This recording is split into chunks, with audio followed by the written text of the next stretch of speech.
ओम शांति। आज की शुरुआत एक सुंदर सी कहानी से करते हैं।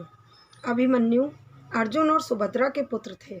कहा जाता है कि जब सुभद्रा गर्भवती थी तो अर्जुन ने उन्हें युद्ध में चक्रव्यूह में प्रवेश करने की विधि बताई, परंतु बीच में ही नींद आ जाने के कारण सुभद्रा उस चक्रव्यूह से बाहर आने की विधि को नहीं सुन पाई। जिस समय अर्जुन उन्हें ये विधि बता रहे थे तब अभिमन्यु भी माता के गर्भ से ये सब सुन रहे थे, किंतु माता के सो जाने के कारण वो चक्रव्यूह से बाहर आने की विधि को नहीं जान पाए। यही कारण है कि जब दुर्योधन ने महाभारत के युद्ध में चक्रव्यूह की रचना की और अर्जुन के उपस्थित न होने के कारण तब अभिमन्यु ने उस चक्रव्यूह को भेदने का निश्चय किया।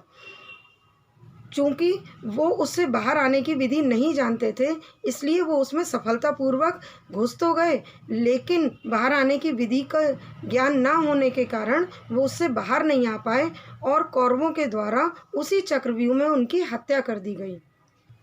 इस संसार रूपी महाभारत के युद्ध में हम आत्माओं की स्थिति भी उस अभिमन्यु की भांति ही है।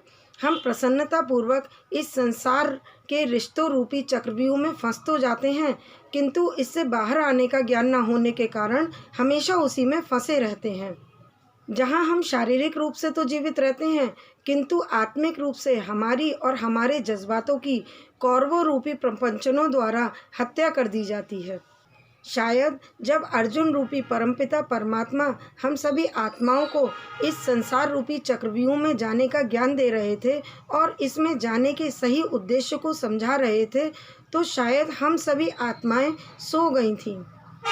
यही कारण है कि हम सब इस संसार में जन्म तो ले लेते हैं और रिश्तों नातों रूपी चक्रव्यूह में प्रवेश तो कर लेते हैं, किंतु हमें परमपिता परमात्मा के पास वापस जाने का सही ज्ञान न होने के कारण, अपने उद्देश्य को ना जानने के कारण कि हम किस वजह से इस दुनिया में भेजे गए थे, इसका पूर्ण ज्ञान ना होने के कारण हम इसी में फंसे रह जाते हैं और अपने कर्मों को भोगते रहते हैं, अर्थात जन्म मरण के चक्रव्यूह में फंस जाते हैं। तो फ्रेंड्स, इस संसार रूपी चक्रव्यूह में भेजे जाने के कारण को जानने का प्रयास करें और ये जानने का भी प्रयास करें कि हमारा क्या उद्देश्य है और वापस हमें कहाँ जाना है।